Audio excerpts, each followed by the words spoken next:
Hi everyone, thank you to all of you who have subscribed, engaged, or even just clicked on one of the videos I've made in Music for Management. As evidenced by the above title, this is the last video of the series, but of course not my last video. I do hope to add more heart pieces, and I've recently found another Norah Jones song that really fits with the times, but today all I'm doing is just sharing my own thoughts with you to kind of stitch everything together. It all does become a bit hodgepodge when there aren't any real clients to work with. First of all, it is important that I remind everyone that music therapy, or really any arts therapy in general, is not magic. I mean, it comes pretty close. Music therapy does come pretty close, but just because it works for a majority does not mean it will work for everyone. So to keep things fair for all of us, I do ask that magic and miracles aren't actually what you have in mind if you decide to do Contract with Mary Page Music.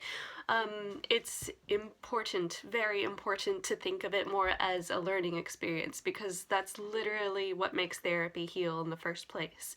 The word therapy comes from an original Greek or Latin word that literally means to heal or to cure, but that does not work unless both parties, both the therapist and the client and all the rest who are involved, are working together in order to learn and grow from the process. With that said, I'd like to talk about the outcomes that I'm hoping all kinds of companies and organizations can get from this. I'm not going to list out all the issues workplaces and management teams experience, because you already know that, which is why you're here listening to me in the first place. There are also the obvious benefits you're hoping for, which have a lot to do with team building, interpersonal and intrapersonal relationships, and of course relaxation and stress mitigation. But what I want to talk about with you today is more the big picture and why I'm trying to make this happen in the first place. So think about this. Do you ever have periods of time where you do nothing but work and obligations? That's all you can think about and that's all you're willing to do. And then before you know it, you're experiencing panic and stress and physical pain and all that comes with it. But it's fine, right? Because so is everyone else. That is the way of things. Even I'm guilty of thinking that way sometimes. Well, like I always say that's just the way of things. Everyone is suffering and the demands of the world continue to increase, especially now that we're experiencing a worldwide pandemic and very angry social movements. So what else is there to say? Well, that's where I'm hoping Music for Management can truly make a difference, to help us realize that we've developed some truly unhealthy habits as a society, and to help us reconnect with a sense of humanity and to press pause when it's necessary.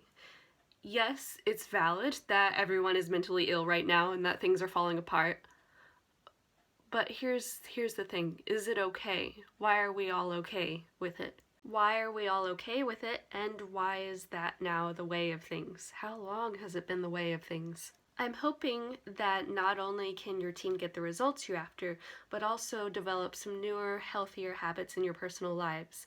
I've been speaking to someone recently who told me about the amazing positive impact of Aberdeenshire's Got Talent, that there were folks who used to play instruments or sing many years before, but stopped a long time ago because of these standards of the standards of living that got in the way. You know, you wake up, you go to work, you come home, you have dinner, you go to sleep. That's that. Maybe you don't even have dinner, maybe you work just that much. But these people, allegedly in Aberdeenshire's Got Talent, it was like they'd lost their muse and they found it again by stepping out of their comfort zone for a little bit. So maybe after something like this, people will find it in themselves to either join or form a community music group so they can maintain awareness of the skills they've developed. And for those of you who've never even touched music before, other than listening to it, of course, think of it as a seal that's unbroken. Do you dare break the seal, and what could come of it? music is a metaphor. I mean, they say music speaks where words can't. So what parts of your life can it play a metaphor for, and what insights can you gain from it? Some of you who know me personally are aware that I'd eventually like to take this program to Parliament, the NHS, and other major leadership-based groups who have the biggest impact on society, and mostly this country for now, especially considering the way these past few months have gone. It obviously won't happen anytime soon, but if we could normalize arts therapies in workplaces like those, think about it. Think of the impact, the reduced stigma, or the budget increases made to arts programs around the UK. We all hear of budget cuts, but increases? It could happen. As you're probably aware, I could go on for days, but I've got to be realistic about the human attention span, particularly those that are like mine and are actually shorter than the average attention span, and let you find most of it out for yourself. If you're interested in preserving the mental health in your workplace in a unique and creative way, I'm easy to get in touch with, and all of that info is on my website. We can set up a free consultation, even if all you want to do is just talk and ask questions, even if there's no intention as to what will come of it. So I'll leave you at that. Thank you for your interest, and maybe I'll meet you in person one day. Take good care.